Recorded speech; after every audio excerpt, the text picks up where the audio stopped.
안녕하십니까. 9주 1차 시를 시작하도록 하겠습니다. 이번 시간은 우리 교재 페이지 50페이지고요. 챕터 2 아동 상담에서의 이론에 대한 파트이기도 합니다. 이번 시간은 정신분석 이론과 개인 심리학 이론을 중점적으로 살펴보도록 하겠습니다. 정신분석 이론의 독특성을 살펴보면 프로이드는 천재이거나 괴짜라는 평을 받았는데요.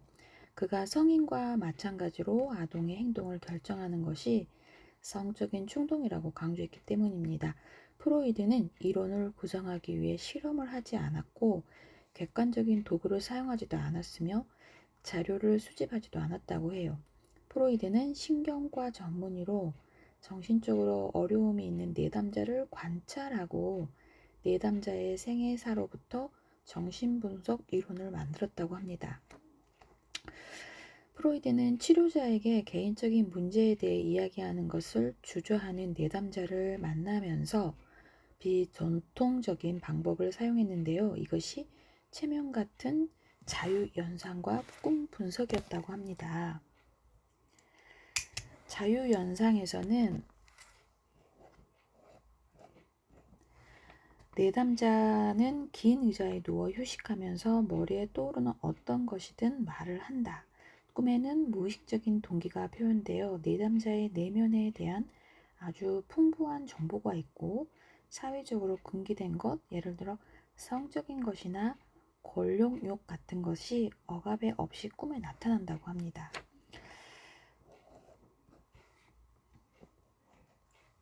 내담자는 처음에는 자신의 현재 문제를 이야기하다가 과거를 회고하면서 삶에 영향을 준 중요한 사건들을 말을 하곤 하는데요. 보통 이런 회고적인 이야기는 아동기 초기에 일어났던 사건들에 대한 것이라고 해요. 프로이드는 내담자의 이런 연상을 들으며 내담자의 어려움이 생애 초기의 사건들과 의미롭게 관련되어 있다는 것을 알게 되었답니다. 프로이드는 내담자의 꿈, 말의 실수, 생각지 않은 자유연상, 그리고 아동기에 대한 기억을 분석하여서 우리 모두가 행동에 영향을 주는 강한 갈등을 겪는다는 것을 알게 되었다고 합니다. 우리는 생물학적인 존재로 채우고 싶은 다양한 욕구가 있고 또 사회적으로 이런 충동이 바람직하지 않아 억제하거나 통제해야만 한다고 합니다. 이러면서 생기는 갈등이 우리의 사회성과 성격을 결정하는 거라고 합니다. 그에 따른 주요 개념을 살펴보겠습니다. 정신세계의 수준은 인간을 이해하는 것에 대한 프로이드의 가장 큰 공헌이고 무의식에 대한 탐색과 인간이 거의 의식하지 못하는 본능적인 힘에 의해 행동이 동기화된다고 주장했습니다. 프로이드가 정신세계가 의식과 무의식 두 부분으로 나뉘어져 있어서 무의식은 다시 무의식과 전의식으로 되어 있다고 합니다. 무의식에 대해서 먼저 살펴보면 무의식은 우리가 의식하지는 못하나 우리의 말, 감정, 행동을 일으키는 동기, 충동이나 본능의 무의식이라고 하고요. 우리는 외적인 행동을 의식할지 모르나 행동 이면에 있는 정신적인 과정을 의식하지 못한다고 해요. 예를 들어서 키가 작은 사람이 자신도 모르게 키가 큰 사람을 그릴 수 있고 무의식은 대부분의 억압의 기제를 통해서 형성되기 때문에 강한 성적, 공격적인 동기 이런 것들을 가지고 있다고 합니다. 이는 아동기 때 성적이고 공격적인 행동이 벌을 받고 억눌려서 생긴 것이라고 해요. 벌과 억압은 불안을 일으키고 불안은 다시 억압을 일으키고 원치 않은 불안이 고통스럽기 때문에 방어하여 이를 무의식 속에 밀어놓는다고 합니다. 무의식은 의식되지 않아서 우리는 이것의 존재를 간접적으로 인식할 수밖에 없다고 합니다. 무의식은 꿈, 실언, 신경증, 억압에 대한 반각 등에 의해서 나타나고 무의식을 가장 잘 드러내는 것이 꿈인데 꿈은 무의식의 정보를 풍부하게 가지고 있다고 합니다. 전의식에 대한 부분을 또 살펴보면 의식되지 않지만 쉽게 의식될 수 있는 모든 것이라고 합니다. 전의식의 내용은 두 가지가 나오는데 첫 번째 것은 의식의 지각이고 사람이 지각하는 것은 잠시 동안만 의식하게 되는 거고 주의가 다른 생각으로 옮겨갈 때 이는 전의식으로 들어갑니다. 의식과 전의식 사이에 쉽게 바뀌는 이런 생각은 불안하지 않고 현실적으로 무의식의 욕구보다는 의식의 이미지와 유사합니다. 의식의 두 번째 원칙은 무의식이라고 해요. 생각이 삼엄한 검열을 빠져나가 가장되어 전의식으로 들어갈 수 있는 것이고 이런 이미지에 몇 가지 무의식에 나오는 것이라고 인식한다면 우리가 불안하기 때문에 결코 의식할 수 없고 그래서 마지막 검열에서 불안을 가중시키는 이미지들은 억압되어 다시 무의식으로 들어간다고 합니다. 정신세계 수준의 세 번째 의식에 대한 부분은 정신분석 이론에서 비교적 작은 역할을 하는 의식은 우리가 직접 이용할 수 있는 정신적인 요소라고 합니다.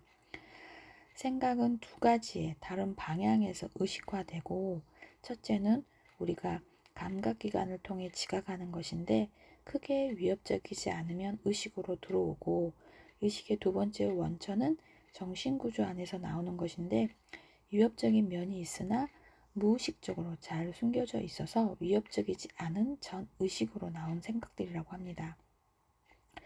이런 후자의 이미지는 해가 없는 요소로 덮이고 첫 번째 검열을 피해서 전의식으로 들어가고 일단 전의식으로 들어가면 이들은 마지막 검열을 피하고 의식으로 들어온다고 해요. 이들이 의식에 도달할 쯤 이런 이미지들은 상당히 왜곡되고 가장되어서 신경증적인 증후나 꿈이 되기도 한다고 합니다. 정신 영역을 한번 살펴볼게요. 정신의 가장 원시적인 부분이 원초아이고 두 번째가 자아, 초자아입니다. 우리 그 영유아 발달에서 프로이드 이론하면 원초아, 자아, 초자아, 미드에고, 슈퍼에고 이렇게 막 외웠던 기억이 있는데 여러분들도 기억이 나셔야 합니다. 원초아 때는 우리가 성격을 원초아로 이제 되어 있는 부분이고 성격의 제 정자인 원초아가 하는 일은 본능을 만족시키는 대상을 찾아서 본능을 채우는 것이라고 해요. 배고픈 영아는 누군가 먹을 것을 줄 때까지 울고 영아의 울음과 흔드는 손발은 배고픔을 하는 본능에 의해서 활성화되게 됩니다. 원초아는 엄마나 다른 성인을 오게 할 수단으로 이런 직접적인 행동을 하게 해서 배고픔을 덜어주는 음식이나 또 엄마의 수유를 받게 되는 것이지요. 원초아는 본능의 욕구에 따라서 즉각적인 만족을 추구하는 쾌락 원리에 따른다고 합니다. 1차 사고 과정이라고 하는데 이런 충동적인 사고는 원초아가 실제로 가능하든 아니든 본능을 만족시킬 것 같아 보이는 어떤 것이라도 정신 에너지를 사용하기 때문에 비현실적일 수 있습니다.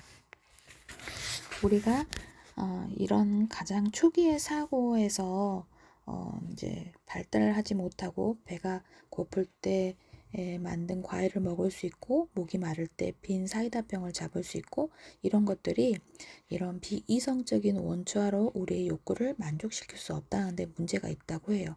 바로 이런 어려움이 자아 발달을 이끈다고 합니다. 두 번째 자아를 살펴볼까요? 성격의 운영자인 자아는 현실과 접촉하는 정신세계이기도 합니다. 자아는 유아기 동안 원초아에게 나오고 외부 세계와 소통하는 유일한 것인데요. 자아는 현실 원칙의 지배를 받습니다. 외부 세계와 소통하는 유일한 정신의 영역으로 자아는 의사를 결정합니다. 자아는 의식, 전의식과 무의식 수준이 있기 때문에 이 세 수준의 각각에서 의사결정을 할 수 있습니다. 예를 들면 한 여성은 옷을 잘 갖춰 입어야 편안하게 굉장히 깔끔하게 옷을 입는 것에 자아가 동기화되어 있다면, 동시에 이 여성은 이전에 옷을 잘 입어서 보상을 받았던 것에 이제 기억을 못하여서 있는 전의식 수준에 있고, 또한 극도로 깔끔하게 옷을 입었던 것이 배변 훈련을 했던 유아기 경험과 관련이 있다는 것인지를 모른다고 해요.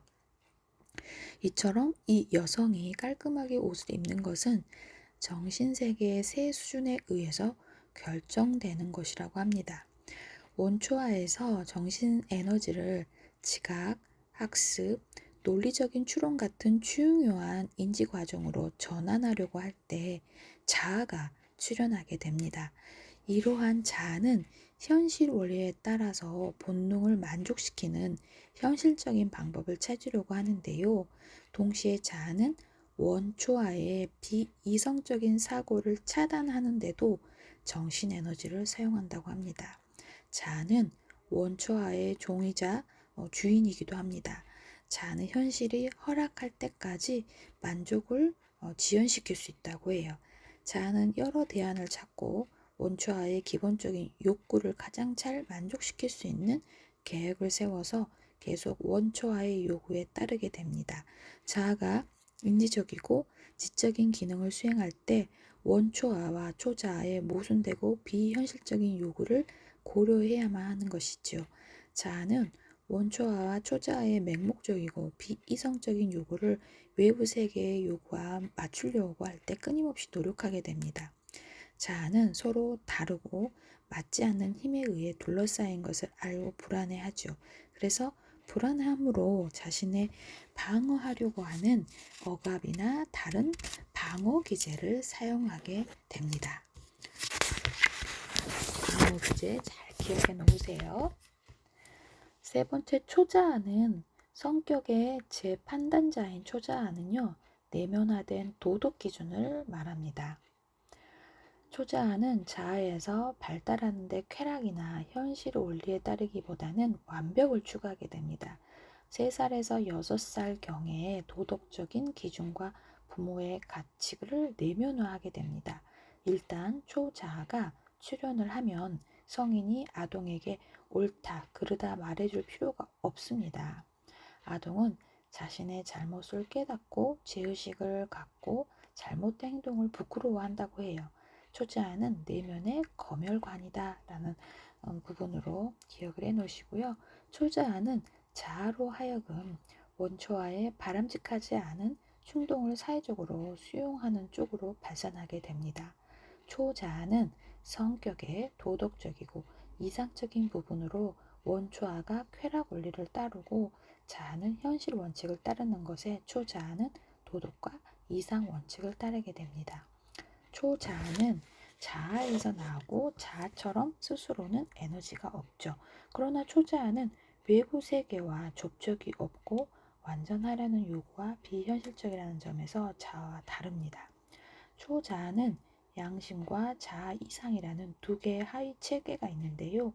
일반적으로 양심은 부적절한 행동을 하면 벌을 받아 생기고 우리에게 어떤 일을 하지 말아라 라는 말을 하게 됩니다. 자아 이상은 적절한 행동으로 상을 받아 생기는데요. 이것은 우리가 어떻게 행동해야 하는지를 말해주는 것이죠. 초보 수준의 양심은 아동이 사랑과 인정을 잊는 데에 대한 두려움 때문에 부모의 지시에 따를 때 생깁니다. 오이디푸스 발달 단계에서 자아 이상은 부모를 동일시하면서 내면화하게 됩니다. 잘 발달한 초자아는 성적이고 공격적인 충동을 억압해서 통제하게 되고, 초자아 스스로 이렇게 할 수 없어서 자아에게 이를 억압하라고 명령한다고 합니다. 초자아와 도덕적으로 다른 행동을 하거나 행동하려고 할 때 죄의식이 생기고, 열등감은 자아가 완전하라는 초자아의 기준에 맞추어 못할 때 생긴다고 해요. 죄의식은 양심에서 나오고 열등감은 자아 이상에서 나온다고 해요. 원초와 자아, 초자아, 이 정신의 영역은 분명하게 경계 지어지지는 않습니다. 그쵸. 우리가 어떤 의식의 흐름을 할 때 이거는 나의 원초하고 이거는 나의 자아고 초자하고 뭐 이런 부분을 경계를 지을 수 있는 부분은 좀 어렵잖아요. 세 가지 발달이 개인마다 매우 다르고 어떤 사람은 초자아가 아동기 이후에 발달하지 않을 수도 있고 어떤 사람은 죄의식과 열등감만 있지만 성격에서 초자아의 활동이 두드러질 수도 있다고 합니다. 어떤 사람은 자아와 초자아가 성격을 교대로 통제해 기복이 심하고 자기 확신과 자기 비하를 번갈아 보일 수 있다고 합니다. 건강한 사람은 원초아와 초자아가 잘 기능하는 자아에 통합되고 조화를 이루어 갈등이 적다라고 합니다. 성격의 역동성은 원초와 자아, 초자아라는 성격의 세 가지 구성 요소가 서로 일치하지 않아서 갈등이 생기는 것인데요. 성숙과 건강한 성격에서 이 세 가지 요소가 균형을 이루어 원초아가 기본적인 욕구를 전달하면 자아는 충동적인 원초아가 현실적인 방법을 찾도록 충동을 저지하고 초자아는 자아의 문제 해결 전략이 도덕적으로 수용할 만한지 판단하게 됩니다.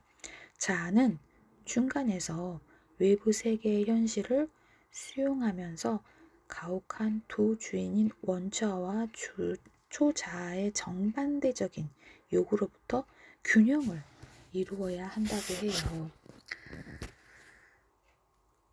첫 번째 본능에 대한 부분을 살펴보도록 하겠습니다. 본능은 끊임없는 동기의 힘으로 작용하는 내적인 동기나 충동을 말합니다. 이는 내적인 자극을 피할 수 없다는 점에서 외적인 자극과 다르죠. 많은 본능은 두 가지로 분류할 수 있고 사랑이나 성이라고 불리는 생의 본능과 파괴나 공격으로 알려진 죽음의 본능이 있습니다. 본능은 원초아에서 나오는 것으로 자아의 통제 아래에 있게 됩니다. 본능은 고유의 심리적인 에너지를 지니고 있는데 생과 성의 본능을 장요하는 힘의 리비도라고 합니다. 성적 본능인 목적은 성적인 흥분 상태를 없애 사람에게 쾌락을 가져다 주는 것이고 이 쾌락은 성적인 즐거움에 한정되어 있지 않다고 해요. 몸 전체가 리비도로 충만할 수 있습니다. 파괴 본능에 대한 내용도 다루어지고 있는데요. 파괴 본능의 목적은 유기체가 무생물의 상태로 돌아가려는 것이고 무생물의 최종 상태는 죽음으로 죽음 본능의 최종 목적은 자기 파멸이라고 해요.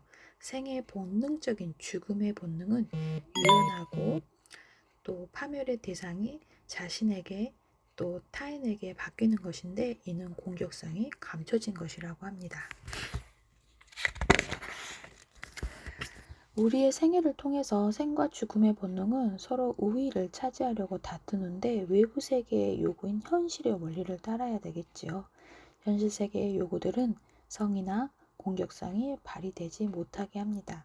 이들을 자주 불안을 일으켜서 성적이고 공격적인 요구를 무의식으로 보내게 됩니다. 불안은 사람에게 막 닥칠 위험을 경고하는 신체 감각을 동반하는 정서적이며 불쾌한 상태라고 합니다.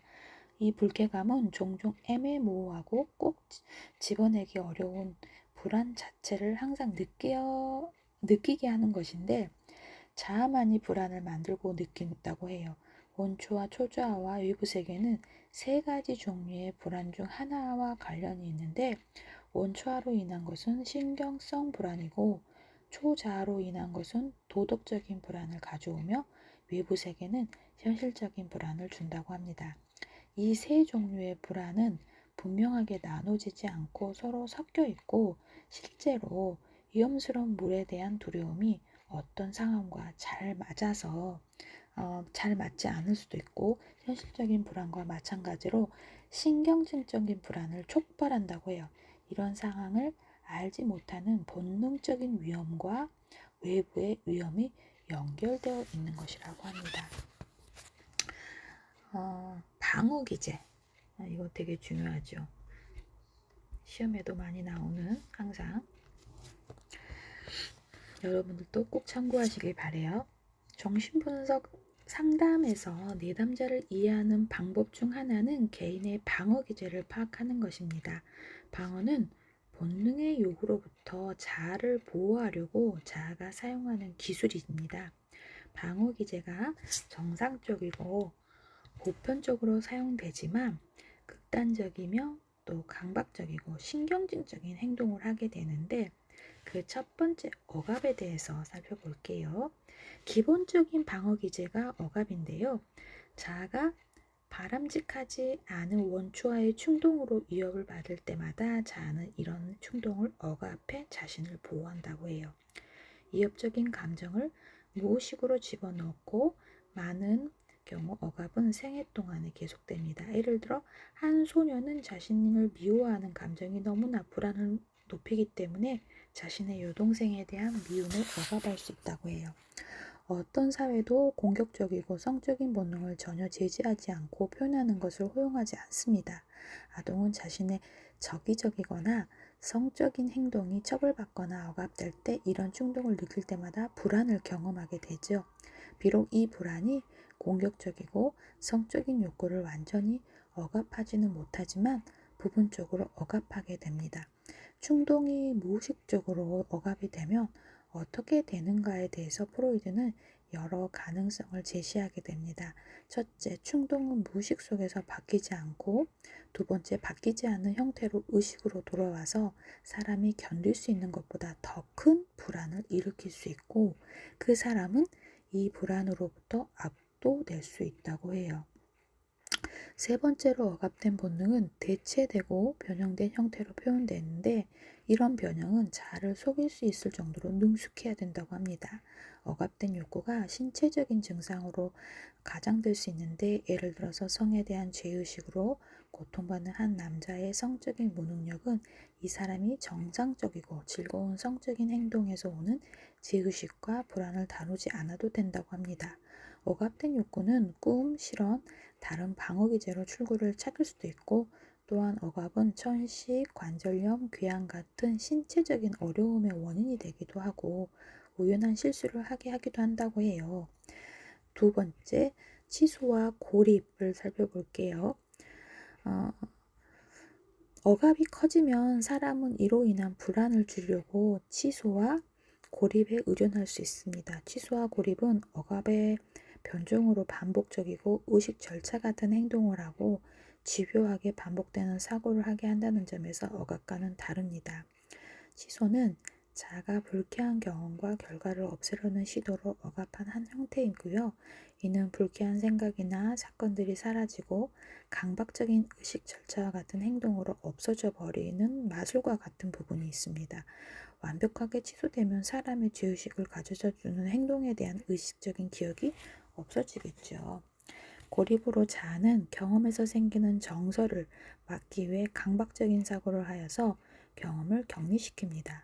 사람은 정서를 막아서 불쾌한 사건과 뒤따르는 경험 간의 관련을 없앱니다. 이 바람직하지 않은 사건은 고립되고 일반적인 사고 과정으로는 기억될 수 없습니다. 취소는 충동과 의례적인 행동을 하게 하고, 고립은 강박적인 사고와 되풀이되는 생각을 하게 됩니다. 고립은 만지는 것을 금기시하고요. 만지는 것과 성과, 공격적인 표현과 관련이 있어 강박적인 사람은 신체적인 접촉을 못하고 악수를 거절하고 낯선 사람과 접촉하게 되면 몹시 놀라게 됩니다. 자아가 어떤 생각을 분리할 수 있을 때 현재의 생각과 불안 사이의 관계를 끊어서 어느 정도의 고립은 정상적인 행동이라고 이해하시면 될 것 같습니다. 세 번째, 반동 형성에 대한 방어 기제는 억압된 충동이 의식화될 수 있는 여러 가지 방법 중에 하나는 원래 형태에 반대되는 모습을 통해서인데, 이를 반동 형성이라고 합니다. 반동 형성은 과장된 모습과 강박적이고 충동적인 형태로 나타나고요. 이런 반동 형성의 한 예는 분노에 차 어머니를 미워하는 한 소년의 경우가 있는데요. 사회적인 관점에서 자녀는 부모를 사랑해야 하고 어머니는 미워하는 소년의 의식을 상당히 불안해하죠.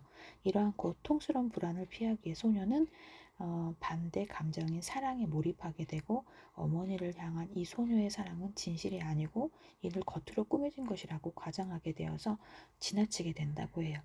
남들은 이 사랑을 진짜로 여기거나 소녀는 자신을 속이고 있는 것이라고 합니다. 이것으로 무의식 속에서 어머니를 미워하는 것에 대한 불안을 감춰지기 때문에 소녀는 이런 반동 형성에 매달리는 것이라고 합니다.